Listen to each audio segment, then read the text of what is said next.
a excombatientes. Casas, en la casa que todavía hoy vive Máximo, él iba al jardín de infantes de enfrente, es una casa que no tiene ni persianas ni celosías, con lo cual todas las noches había que colgar frazadas para que no hubiera una sola luz. Y cuando uno salía con el auto a la calle, que había que evitar salir de noche, debía poner con cinta adhesiva negra, tapar todos los faroles, todas las luces del auto y dejar simplemente una rayita, en la parte de atrás una rayita roja y en la parte de adelante una rayita blanca. A Máximo, que tenía 5 años en ese entonces, le hicieron hacer en varias oportunidades simulacros de bombardeo y esconderse abajo de las mesitas y de los pupitres. Y en Río Gallegos al menos arrastrábamos durante todo el conflicto el karma que se decía que el Reino Unido finalmente iba a bombardear alguna ciudad en el continente para disuadir y que no hubiera resistencia, y que esa ciudad iba a ser la ciudad de Río Gallegos, por ser la más grande en línea directa a Malvinas. Somos después, creo, de Puerto Deseado y Puerto San Julián la más cercana en línea recta. Así que se imaginan. E increíblemente, haber vivido durante todo el conflicto en Río Gallegos los aviones que se escuchaban ir y venir, por esas cosas de la vida y del destino, el 14 de junio, el día que cayó Puerto Argentino, estaba aquí en Buenos Aires. Había viajado con Máximo, que era muy pequeño, a ver a mi madre. Mi padre había muerto durante el conflicto.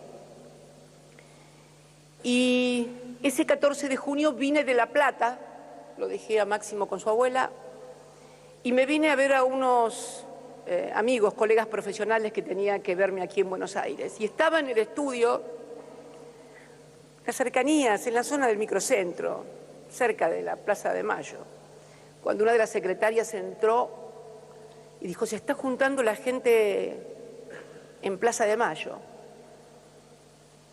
Y ahí no lo dudé ni un instante, porque la última vez que había estado en la plaza había sido el 17 de octubre del 74, el primer 17 de octubre sin Perón, que fui a la plaza.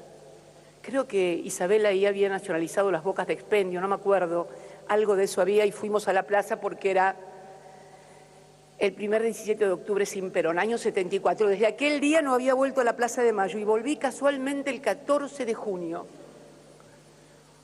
La gente se comenzó a golpar y empezaron cánticos. Cuando aparecían los camiones de exteriores de Canal 7, que durante todo el conflicto habían asegurado que íbamos ganando,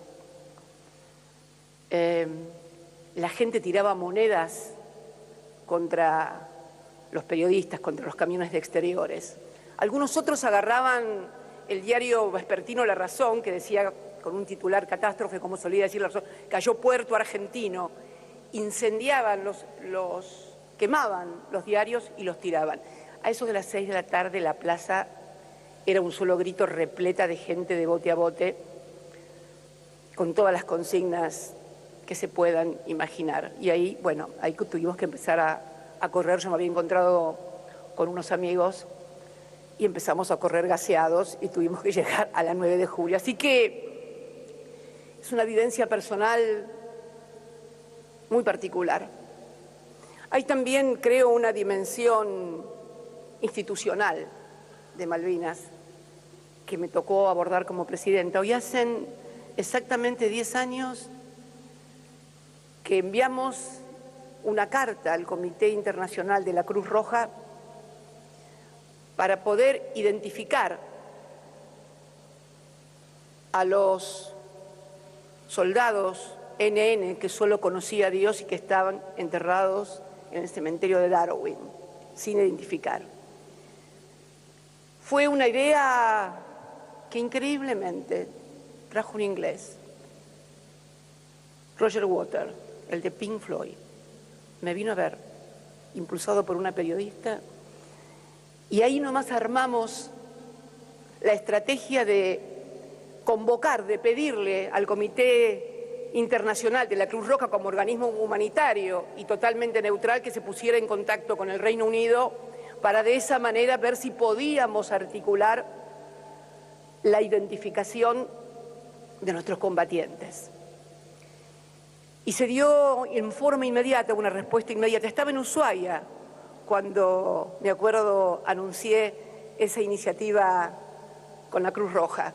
Contestaron de inmediato, y de inmediato conformamos un espacio en el Poder Ejecutivo entre el Ministerio de Justicia y Derechos Humanos, Cancillería, Ministerio de Desarrollo Social, la Escribanía Mayor de Gobierno, y hoy, de los 121 NN, soldado argentino, que solo conocía a Dios, ya hay 119 identificados.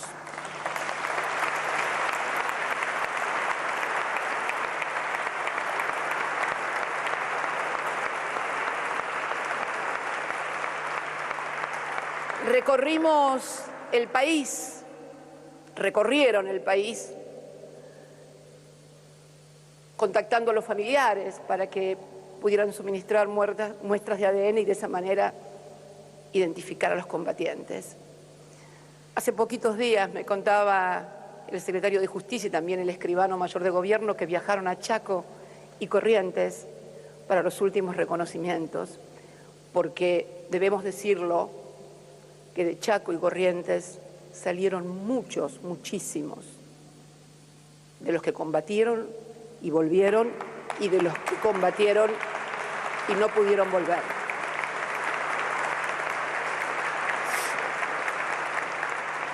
Me acuerdo que unos días antes también habíamos firmado el decreto ordenando la desclasificación del informe Rattenbach, aquel informe que la propia Junta Militar había ordenado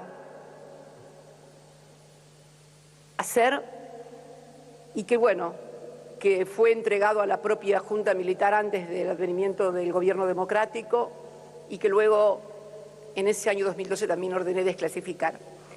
Y también no puedo dejar de mencionar y que tiene que ver con esto que estábamos hablando hoy, que uno escuchaba a Sergio, a Aldo, esa contradicción que en el fondo sentimos como argentinos frente a Malvinas y frente a los que urdieron esa guerra. Por eso también tomamos la decisión que fuera precisamente en la ESMA, en la ex ESMA, que se construyera el Museo de Malvinas. Porque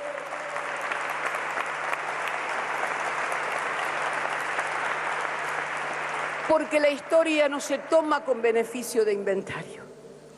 A la historia hay que contarla completa. Recién, cuando se acercaba uno de los combatientes, Lobey, además de ser excombatiente, es hijo de desaparecidos. Su padre desapareció en 1976 en una fábrica, en un frigorífico, me dijo, en Avellaneda, ¿no es cierto? Me dijiste, mi madre, hijo desaparecido y combatiente de Malvinas. ¡Qué Argentina! ¡Qué Argentina, mamita! Fuerte, muy fuerte, muy fuerte.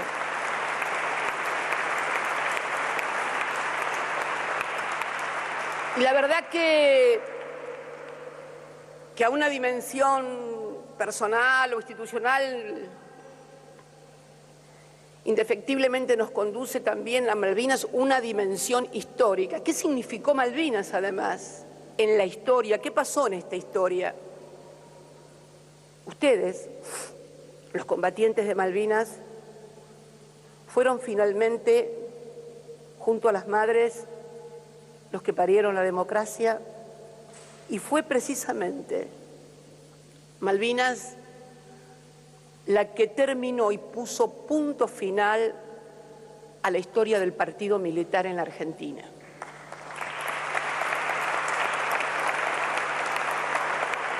Una historia compleja.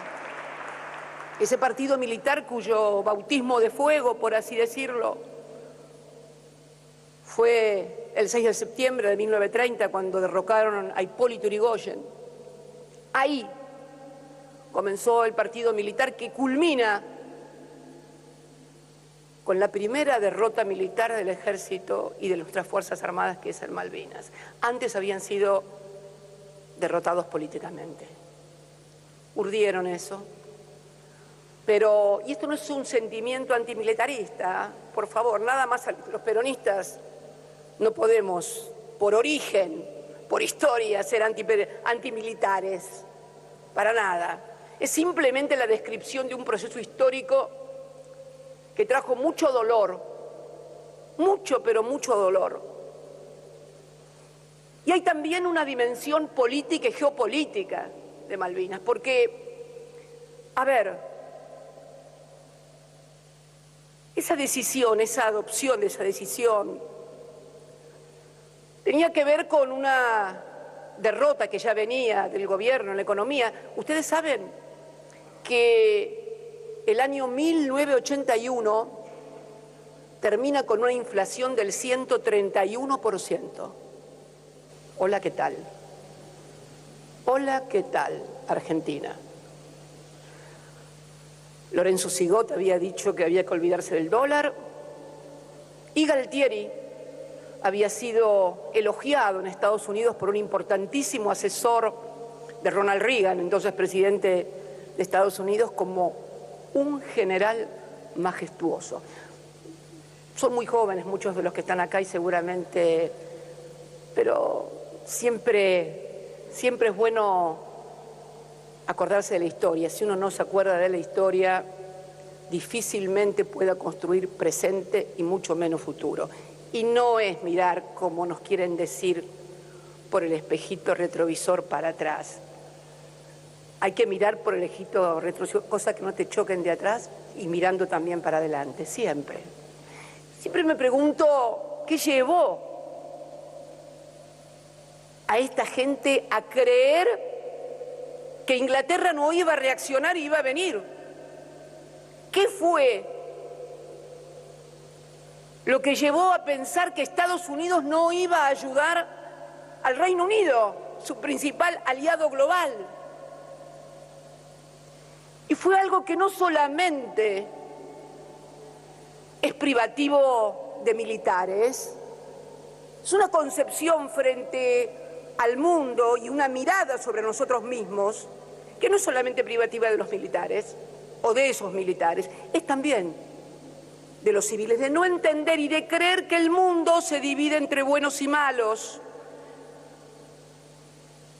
Y entonces ellos que se habían inscrito en el bando de los buenos, que eran los de este lado, contra los malos, que eran los otros, no podían fallarle los buenos. Y resulta que esta gente que había secuestrado, desaparecido, torturado, asesinado a miles de argentinos y argentinas porque tenían ideas marxistas y un trapo rojo, terminan con su canciller Nicanor Costa Méndez en La Habana, en la cumbre del movimiento de no alineados y hablando con Fidel Castro. Dios querido, tanto correr para llegar a ningún lado, como dice esa fantástica canción. Y esto también nos pasa porque tenemos una mirada equivocada producto de que seguimos yendo al almacén a comprar con el manual del almacenero. Miren, yo les voy a recomendar un libro que se lo recomendé al presidente y que todavía no lo leyó, al presidente acá, Cámara de Diputados, al respecto. Es un libro que se llama Diario de una temporada en el quinto piso. Relata, es una crónica histórica, no es una obra literaria, no va a ganar ningún premio Nobel, pero es un libro que relata las experiencias del primer gobierno democrático del 83, del presidente Alfonsín, y los distintos equipos económicos que lo sucedieron. Y Lo vas a leer, me dijiste. Bien. Hoy se lo mandé de regalo al presidente para que después la vocera nos diga que no le regaló nada el cumpleaños, ¿viste? Porque después ya veo el lunes, miren si será mala la vicepresidenta que ni siquiera le da un regalito al cumpleaños. Así que le mandé el libro, que es muy interesante y de una extraordinaria actualidad. Pero ¿a dónde voy? ¿A dónde vas, Cristina, con esto? A una crónica de ese libro que no tiene desperdicio y que tiene que ver con esto de los conceptos empaquetados que le venden a los argentinos. El problema es cuando se lo venden a las clases dirigentes argentinas, porque la sociedad tiene tantos problemas que no tiene tiempo para andar haciendo finas disquisiciones, pero quienes tenemos y nos presentamos ante la sociedad para conducir sus destinos, no podemos tener esos errores. ¿A dónde va la anécdota? Bueno, resulta ser que Machinea, ¿se acuerdan de Machinea? Que fue luego ministro de Economía durante el gobierno del presidente de la Rúa, de la Primera Alianza. Machinea era miembro del gabinete económico de Surril, del doctor Surril. Y habían decidido, en medio de unas tantas crisis que atravesaron, privatizar el polo siderúrgico y el polo petroquímico. Innovador, una medida innovadora. Y allá marchó a Estados Unidos, Machinea, para entrevistarse con el presidente del Banco Mundial y decirle que necesitaban un préstamo de 4.000 millones de dólares para poder privatizar y tornar mucho más eficiente, en forma privada, el polo siderúrgico y el polo petroquímico. Y entonces el presidente del Banco Mundial lo escucha atentamente, o sea, Machinea iba ganador, voy con la privatización, estos son los que inventaron la privatización, ¿cómo van a decir que no? Bien, llegó allá y el presidente del Banco Mundial le dice, mire, no va a poder ser, pero ¿cómo que no?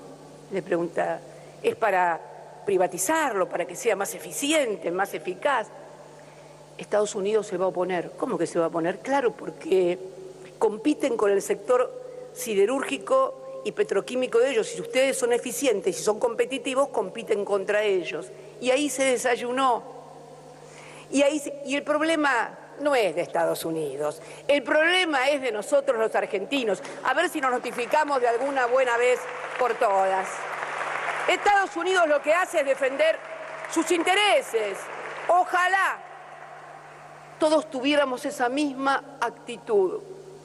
Y la verdad que en este mundo, donde vemos que el derecho internacional se aplica en forma selectiva, donde quienes están sentados, las grandes potencias en el Consejo de Seguridad, con silla permanente y derecho a veto, aplican el derecho si les conviene, y si no les conviene no se aplica el derecho. Como nos pasó a nosotros con el TIAR, Tratado Interamericano de Asistencia Recíproca, que obligaba a todos los países del continente a salir en defensa cuando éramos agredidos en nuestro territorio por una potencia extraamericana. Nada de eso sucedió, porque el mundo y la geopolítica no se divide entre los buenos y los malos. Eso es para Netflix, como dice la propaganda. Es para eso. Nosotros tenemos que situarnos en la realidad de nuestra patria y desde allí mirar el mundo y desde aquí tomar las decisiones. Y no creernos que hay buenos y malos, hay intereses. Y entonces los argentinos, quienes aspiran a representarlos a ellos y a ellas, deben saber que es sobre eso, sobre lo que hay que actuar, trabajar y planificar. Y hoy, a 40 años de Malvinas, se me ocurre que debiéramos también, y en este mundo en donde la energía y los alimentos se han convertido casi en un botín de guerra, prepararnos para revisar y repensar nuestro sistema de defensa. Y no hablo de un sistema de defensa de carácter militar ofensivo, para nada. Simplemente quiero que tengamos en cuenta que tenemos la primera reserva de gas no convencional del mundo en Vaca Muerta y la cuarta de petróleo no convencional. Pequeña digresión al respecto. Fue nuestro gobierno el que recuperó Vaca Muerta. Hoy todos hablan de que vamos a exportar, vamos a exportar, vamos a exportar. Bueno, si no hubiera habido un gobierno que recuperara YPF como lo hicimos en el 2012, no habría Vaca Muerta ni soberanía hidrocarburífera.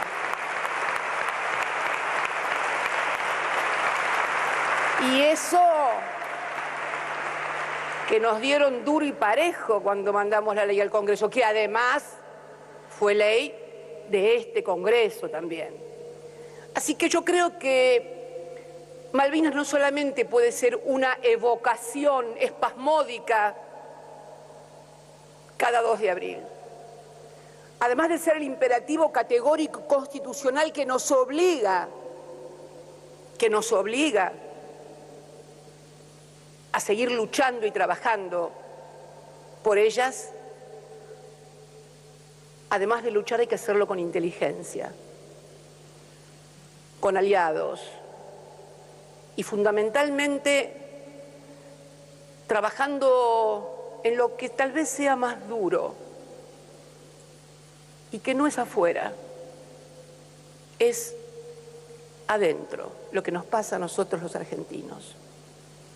Yo la verdad que siempre digo que tuvimos una historia maravillosa.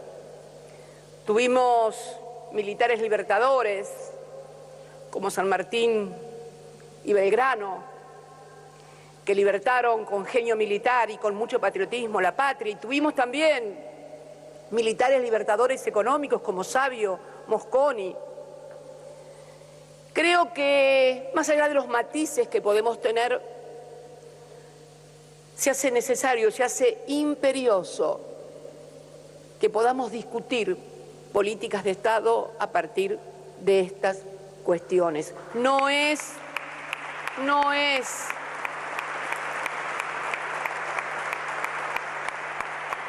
la patria no es una cuestión de ideología, por favor. La patria se defiende de todos lados, de derecha, de izquierda, de abajo, del centro. Esto es lo importante, poder diferenciar lo que es la disputa política de lo que es innegociable y que es construir un país que haga honor a ustedes, que fueron y pelearon, a los que se quedaron allá, a sus familiares, pero sobre todo a todos los que seguimos soñando que una Argentina diferente es posible. Muchísimas gracias a todos y a todas.